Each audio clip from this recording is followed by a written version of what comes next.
Manifest Your Destiny. Chapter 2. Trusting yourself is trusting the wisdom that created you. Learning to trust may be difficult in the beginning. It will be an exercise in futility if you rely upon your mind to create trust. This is because the mind works on material problems by interpreting sensory data. When turned towards spiritual matters, the mind attempts to come up with intellectual answers by using proofs, logic, and theoretical reasoning. It demands assurance and proof to establish tangible results. In contrast, the method of the heart, focused on spiritual understanding, is an intuitive recognition of the value of love, whereas the mind attempts to know the spirit by setting up conditions that must be met logically for there to be a release of love. The heart employs intuitive love as its way. It is not a conclusion of reasoning, it is the way of spontaneity, not the result of bargaining with the intellect. The heart trusts the inner wisdom that it feels and spontaneously knows, whereas the mind demands scientific evidence before it will trust. Most of us in the West have been taught that the center of our wisdom is in our heads.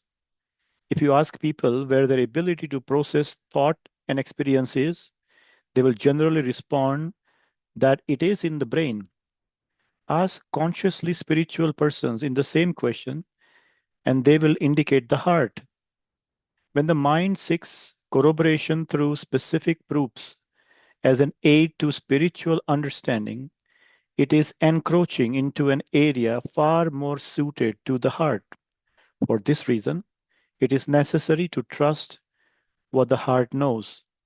Without total trust, it is impossible to know the miracles of the higher self and become a manifester. Spiritual life does not grow in the soil of intellectual information gathering. Spirituality needs the fertile ground of feelings, which the unseen dimension provides. Trusting your heart space is imperative for the growth of the healthy spiritual life. This means cultivating a harmony between mind and heart. And for most of us, this means terminating the intellect's domination. The mind must surrender its role as full time judge and allow the heart to contribute its wisdom. It is with this surrendering process that trust begins to flourish, replacing doubt. Mistrust begins early in most human being lives. It is helpful to realize why it is that the heart space has not been permitted to be the center of our being. Here are two theories describing our place in nature. I think you will agree that the first theory illuminates why mistrust of ourselves and our divine abilities is so deeply rooted. First theory, nature as a mechanism. In the mechanistic view of nature, everything is an artifact made by a boss who has many different names. In the Western view, the boss is called God. This God is often depicted as a white bearded male who roams around the sky creating the natural world. In this theory, the world is a construct and God is the constructor. This biblical God is paternal, authoritarian, beneficent, and in many ways tyrannical. He keeps track of all things and knows precisely what everyone does and when his laws are being broken. One of the operatives of this theory of nature is the idea of punishment for one's sins. This God or Father holds us accountable for transgressions. The transgressions are judged by various interpreters of his laws who throughout history have claimed access to the divine. Essentially, the universe is a monarchy, God the king, and we the subjects. All subjects are considered born with the stain of sin as a part of their nature and are therefore untrustworthy. This theory of nature makes many people feel estranged, creating an attitude of separatedness from the boss. The more we feel separated from this God, the more we feel the need to create some way of feeling worthy. So we create an idea of our importance based on externals and call it a ego. Reliance on ego ultimately leads to more separation as life becomes a contest and a competition with designated others. But the sense of estrangement is partially assuaged with an ego directed attitude of us against them. People are categorized and evaluated on the basis of egonomics, which includes appearance, tradition, language, and physical characteristics. I believe that the most troubling thing built into this theory of nature is the impact it has on our ability to operate from a strong position of self trust. Once convinced that you are untrustworthy and basically a sinner, you are quite lost. If you are untrustworthy, how can you trust in even your untrustworthiness? You cannot. Everything becomes subject to doubt when God is a vindictive boss. This leads to the confusion of doubting everything because our opinions, feelings, and beliefs are untrustworthy. In this scenario, one cannot even maintain trust in God because of a basic mistrust of ourselves. And not trusting in that God may be breaking one of his laws. It is a no win situation. This theory of the untrustworthiness of nature, popular as it is absolutely incompatible with the second principle of manifestation.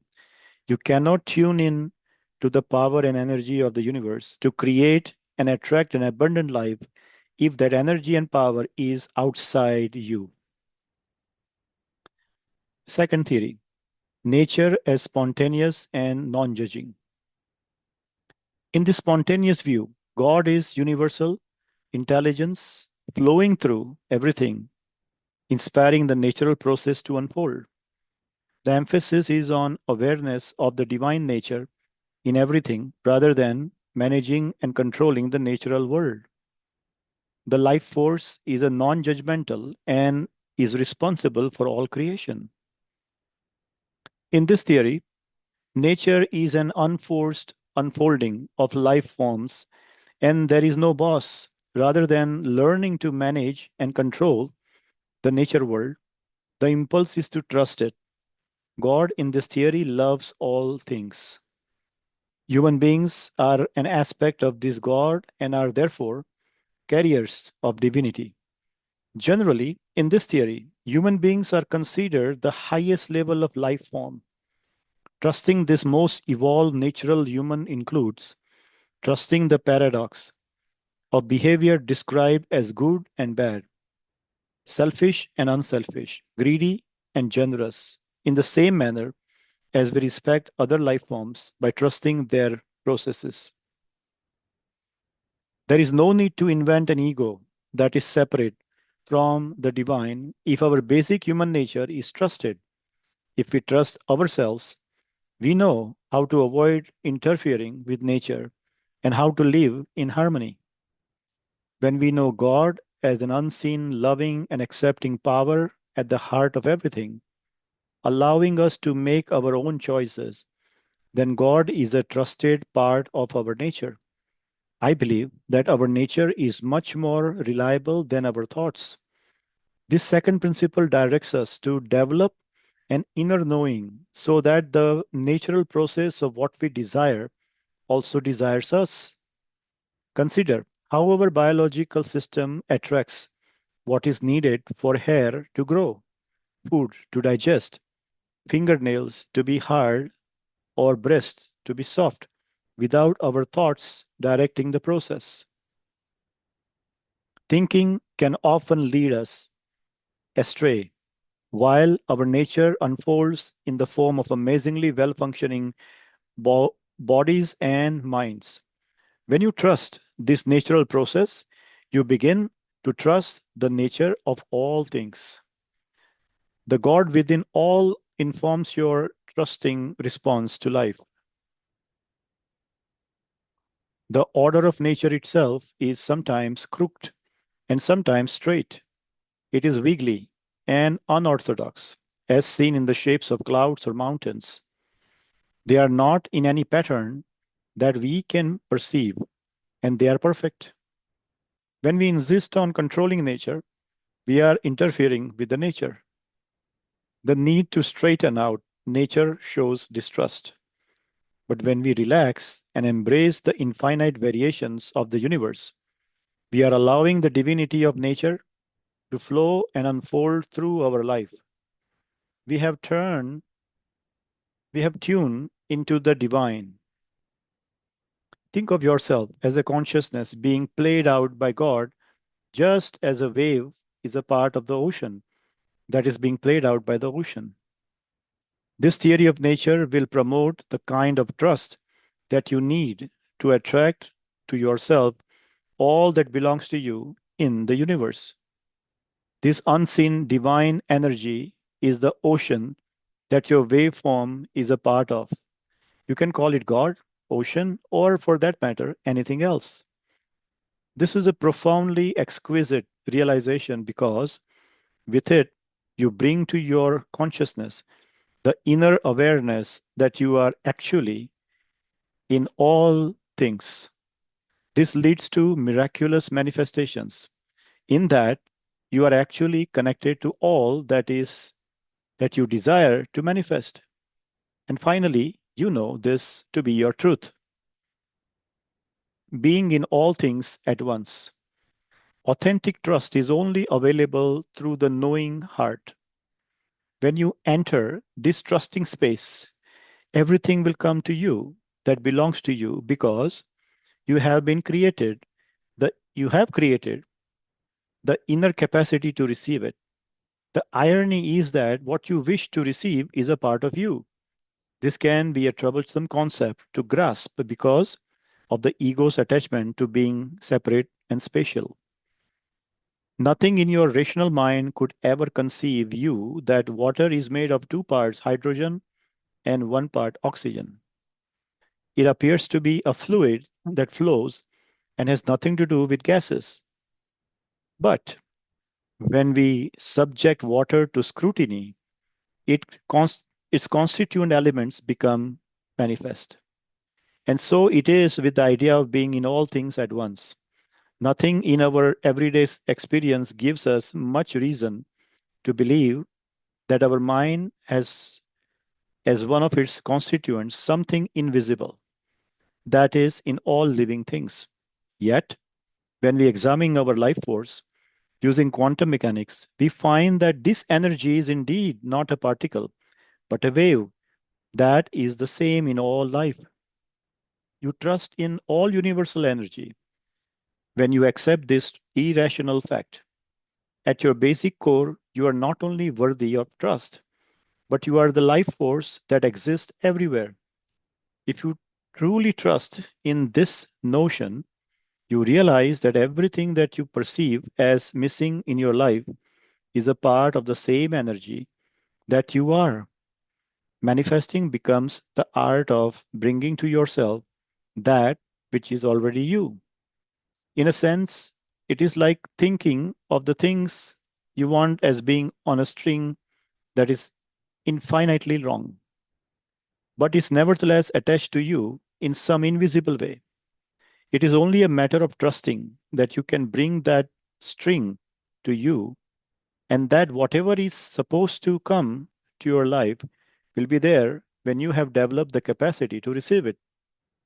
But the trick is you cannot receive it or even come close to manifesting it if you have an absence of trust in yourself as an extension of God. I like to think of God as the ocean and myself as a glass. If I dip the glass into the ocean, I will have a glass full of God. No matter how I analyze this, it will still contain God. Now, the glass of God is not as big as the ocean, nor Is it omniscient or omnipotent? But it is still God. This metaphor allows me to trust both in myself and simultaneously in the wisdom that created me and to see the oneness. I have deliberately chosen not to use many quotations in this book, but I want to emphasize that every spiritual master and all of the saints, teachers, gurus, or priests throughout history have espoused similar advice. This perennial philosophy connects all humanity from tribal and ancient to civilized and present times. It is a message that God is within and outside every living thing. Also, there is a world we are a part of that is not subject to the changing world of time and space. Moreover, we are presently a part of that invisible spiritual world. Since it is everywhere, it is not only within you, it is you. The meaning of this is that God is not to be found so much as discovered within yourself. The statement, you and the Father are one, is more than an ecclesiastical admonition. It is a statement of your reality. With practice, you can learn to know this reality. You can learn to see the aura around all living things. You can learn to assist others by projecting your energy and giving them strength and sustenance. Actually, it is not a skill to learn so much as it is trusting the energy to be part of you. It may be that the most effective way to trust your reality is through the power of prayer. Prayer and trust offer us seemingly magical methods for manifesting the divine desire. But first, you may have to shift old perceptions concerning prayer and discover a whole new inner vision about praying and prayer. Prayer and trust. In the matter of prayer, it seems that we often view God as a gigantic vending machine in the sky who will grant us our wishes when we put in the proper tokens in the form of prayers. We expect to insert prayers, then pull on the knob and hope that God will dispense the goodies.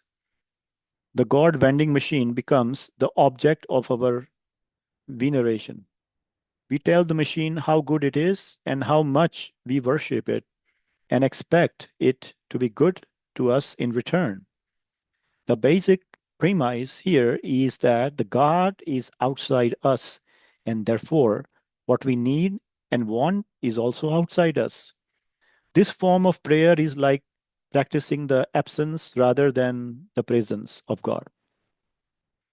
If we believe that we are separate from God, the vending machine approach to prayer reinforces and deepens that belief. I prefer to promote the idea of prayer in its essence as a communion or communion with God. Praying at the spiritual level then becomes communing with the knowing that God is as close to our breath. What we seek in prayer is the experience of coexisting with God. Prayer is our communication of readiness for the desires of this sacred energy to manifest through our human form. No separation, no absence of God within, simply the presence of this force within ourselves. Therefore, the true experience of God does not change or alter God, but it changes us. It heals our sense of separation. If we are not changed by prayer, we have denied ourselves the opportunity to know the wisdom that created us. The search for happiness outside ourselves rekindles an idea that we are not whole and relegates prayers to the status of a plea, to a boss or God. We are then asking for favors rather than seeking a manifestation of our invisible, inspired self. Prayer at the spiritual level I'm writing about is not asking for something any more than the attempt to become a manifester is asking for something to show up in your life. What I call authentic prayer is inviting divine desire to express itself through me. It is a prayer for what it is that is for my highest purpose and good, or for the greater benefit of all mankind. Prayer at this level expresses my experience of oneness with the divine energy. This may sound like a radical or even blasphemous notion to you, but it is the source of all spiritual traditions. Here are a few examples. Christianity, the kingdom of heaven is within you. Islam, those who know themselves know their God. Buddhism, look within, you are the Buddha. Vedanta, part of Hinduism. Atman, individual consciousness, and Brahman, universal consciousness, are one. Yoga, part of Hinduism. God dwells within you as you. Confuci- Confucianism, heaven, earth, and human are of one body. Upanishads, part of Hinduism. By understanding the self, all this universe is known. Overcoming your conditioning in this area is crucially important. At first, you may be able to accept this idea on an intellectual level, but be unable to make it your authentic experience. So, I suggest you make prayer your experience by using it to replace the random, continuous thoughts that you have all day. Use your trust to commune with God rather than to be in constant state of chatter. Replace thoughts about your experiences with the experience of prayer. For, for instance, praying in this sense can be a sentence such as, Sacredness guide me now, or Sacred love flow through me now, silently recited instead of thinking thoughts. Prayer in this form is tilling and clearing the inner self of ego chatter so that what you desire and what desires you can grow. My personal practice of prayer is participating in a communion with God wherein I see God within me and I ask for the strength and the inner awareness to handle whatever confronts me. I know that I am not separate from this vital force that we call God. I know that this force connects me to everything in the universe, and that by placing my attention on what it is that I want to attract to myself, I'm really doing nothing more than manifesting a new aspect of myself. I then let go of the results and let the universe handle the details. I retreat in peace and keep reminding myself that heaven on earth is a choice that I must make, not a place I must find. It is my choice to live with the God force flowing unrestricted through me. And it is the way of co creating my life at this moment. Trust, then, is the cornerstone of my praying. And with it comes the peace that is the essence of manifesting. Peace, the result of trust. The highest self wants you to experience peace, which is a definition of enlightenment. You may recall that I wrote earlier in this book that I define enlightenment as being immersed in and surrounded by peace. The more you trust in the wisdom that creates all, the more you will be trusting in yourself. The result of trusting is that an enormous sense of peace becomes available to you. When the ego insists on winning, comparing, or judging, you will be able to soothe and calm the ego's fears with the peacefulness born of trust. When you are able to trust, you know that God and you are one, like the glass of ocean water and the ocean itself. You are what the God force is doing, just as a wave is what the ocean is doing. As this awareness grows, you will discover that you are a more peaceful person And consequently, and that enlightenment becomes the way of your life, being independent of the good opinion of others and being detached from the need to be right are two powerful indicators that your life is shifting towards a consciousness of trust in yourself and trust in God.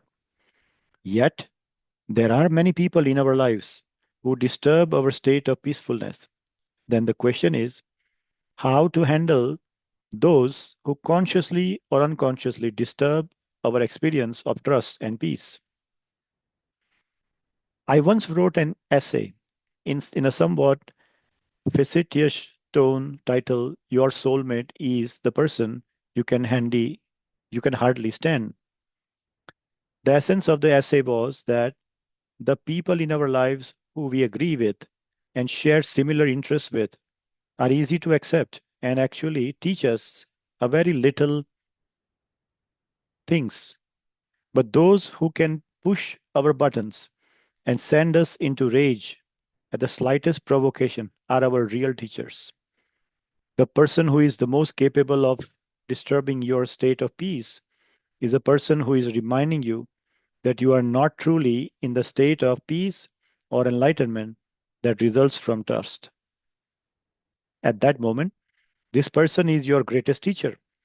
This is the person whom you want to treasure and thank God for sending into your life. When you can transcend the rage, anger, and upset which that person appears to provoke, and instead say, thank you for being my teacher. You have acknowledged a soulmate relationship. Everyone in your life who can still push your buttons and send you into that frenzied state is a master teacher, disguised as a manipulative, inconsiderate, frustrating, non understanding being. The peace that is enlightenment means that you are not only at peace with those who share your interests and agree with you, and with strangers who come and go, but also with those master teachers who remind you that you still have some work to do on yourself. Give thanks for those great spiritual masters who have arrived in your life in the form of your children, current or former spouses, irritating neighbors, co workers, obnoxious strangers, and the like, for they help you stay in an enlightened, peaceful state. They let you know each day how much more work you truly have to do and in what ways you have not mastered yourself yet. Peace occurs when your highest self is dominant in your life. When you begin to feel peace as a result of trust, you are enjoying a healthy soul. Keep in mind that there is only one real soul, and that your personality is a vehicle for the whole. You cannot divide the infinite. There is no division. You must trust this awareness. When you divide, you have moved out of identification with the God force and have taken up shelter in the ego. It is here that you will find an absence of peace and also an absence of trust in the wisdom that created you. There are many things that you can do on a regular basis to make this second principle of trusting in the oneness of reality in your life. Here are a few suggestions to nurture trust in yourself and in the oneness. How to trust in yourself and the wisdom that created you. Begin by admitting your confusion or failures. When you do this, you are dismissing any illusion of trust, which is in reality a false self trust. Remind yourself that genuine trust involves letting go of all conditioning that teaches you that trust in yourself is based on being special or separate. When you are honest with yourself about every aspect of your life, you just discontinue identifying with separatedness. You then become ready for the insight that trust in yourself and trust in ultimate truth are one and the same. Remind yourself often that you are a child of God and that you have the God force within you. Let the statements I am it and it's me rise from your inner being. Keep in mind that you cannot go to a higher ground if you are hanging onto a lower level. You cannot leave the physical world if you are so attached to it that you refuse to let go. The concept of trust involves surrendering and trusting the God force. Imagine yourself falling from a precipice while clinging to a huge rock, believing that it will protect you. Let go of the rock is a metaphor for surrendering and trusting.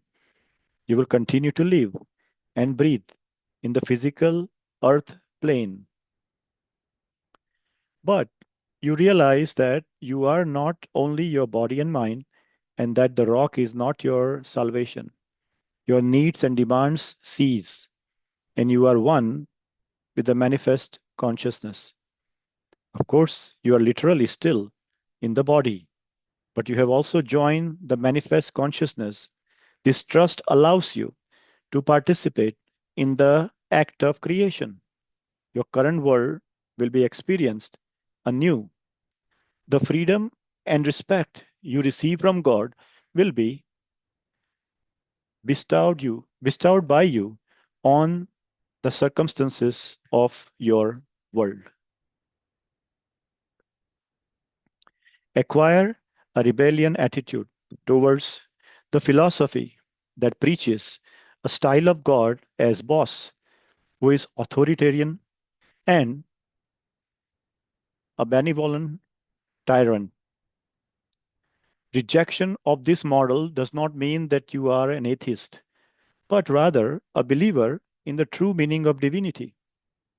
You are not required to feel inferior, to view yourself as a sinner, and to prostrate yourself before idols and dogma in order to believe in God. Study St. Paul in the New Testament before he says, "Let this mind be in you, which was also in Christ Jesus, who being in the form of God thought is not robbery to be equal with God." This is the kind of trust you must adopt in order to know your divine self. Trusting does not mean you never experience life's valleys. There will be peaks and valleys as long as you live on this physical plane. There is no happiness without the opposite experience of unhappiness. Opposites are the way it is in the physical plane. Expect that this is also your reality. Do not abandon trust when your ego thinks things should be different than they are. It is better to embrace trust when darkness is present, knowing that light will follow. Begin to look for the lesson in the darkness rather than cursing it. Trust allows you simply to observe the dark and unhappy times rather than identifying totally with those aspects of life. From this perspective, you are not at the mercy of your ego energy, insisting that everything must be perfect and that when things are not, you have reasons to give up your trust in the divine. The valleys are merely the ways of the physical plane, but they are not who you are. You are part of the unseen wisdom that created this entire physical plane, and you can trust in it uncategorically. There is timeless wisdom in this old idea of trust.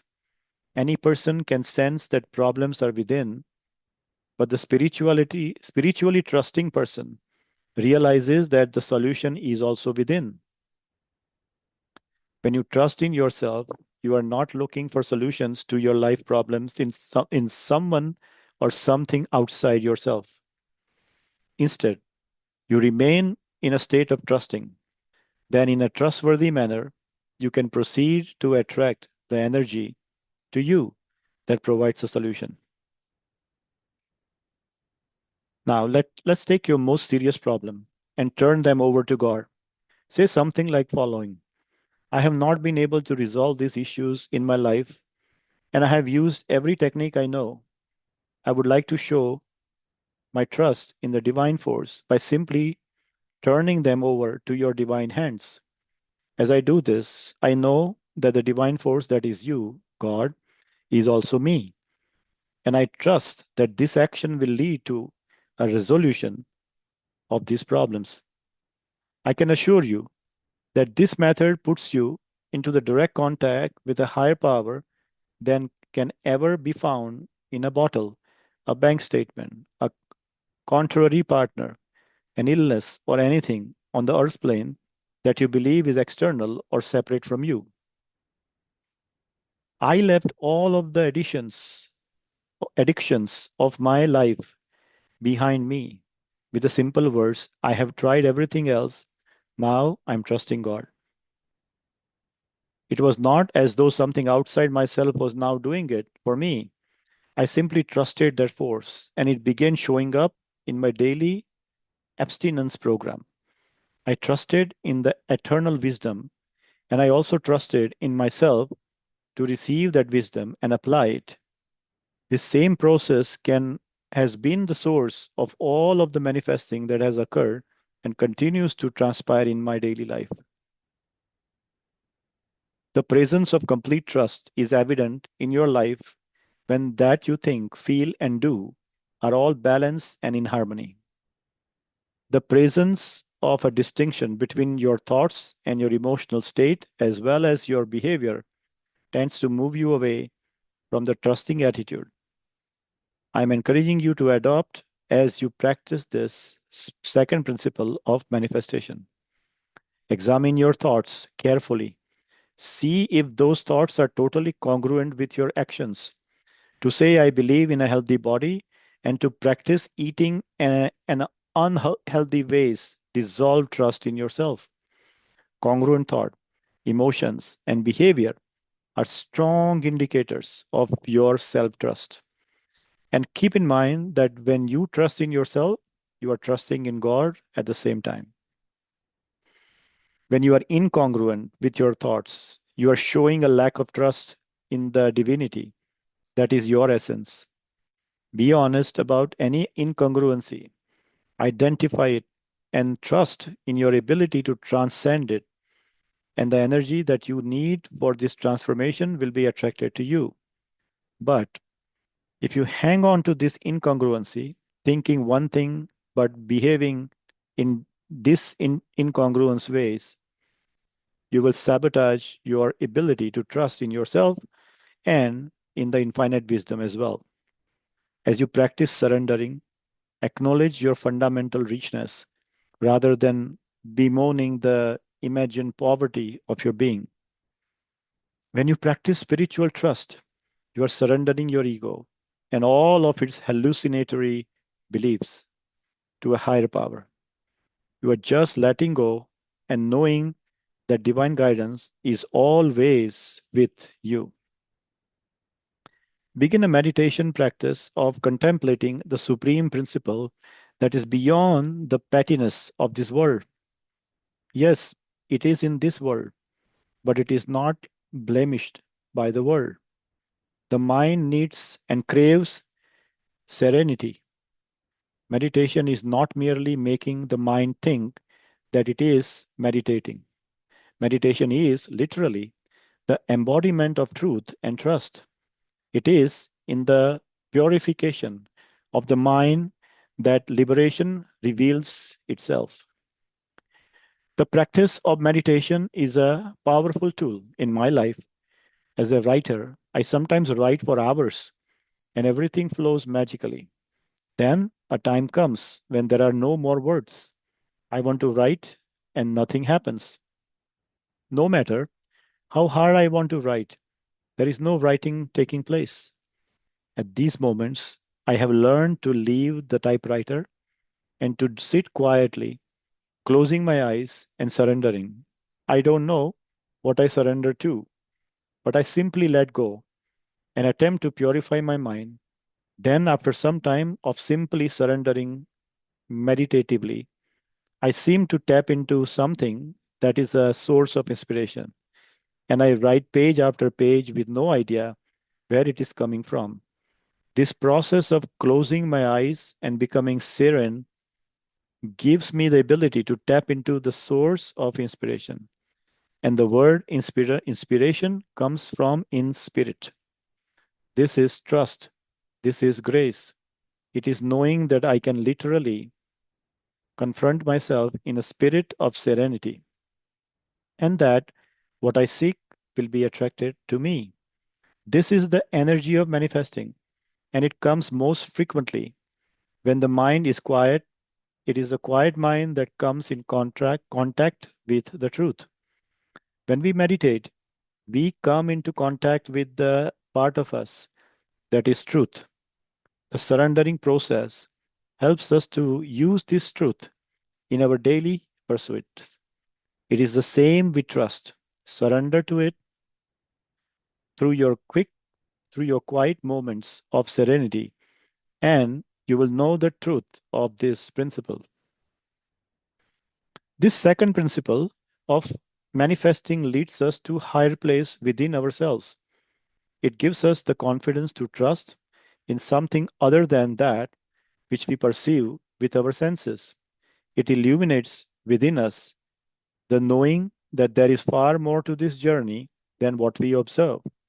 And we come to trust in this knowing to a point where peace serves as a serene substitute for doubt and anxiety. When you trust, you know, and a knowing cannot be silenced by the contrary opinions of anyone you can encounter. You will be independent of the good opinion of others when this trust becomes your way of life. You will not need to prove yourself to anybody or to convince anyone of the rightness of your views.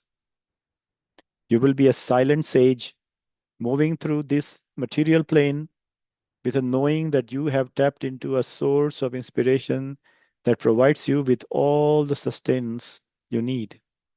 Indeed, you will begin to see how this earth plane is really a very big part of you, more so than you might ever have imagined.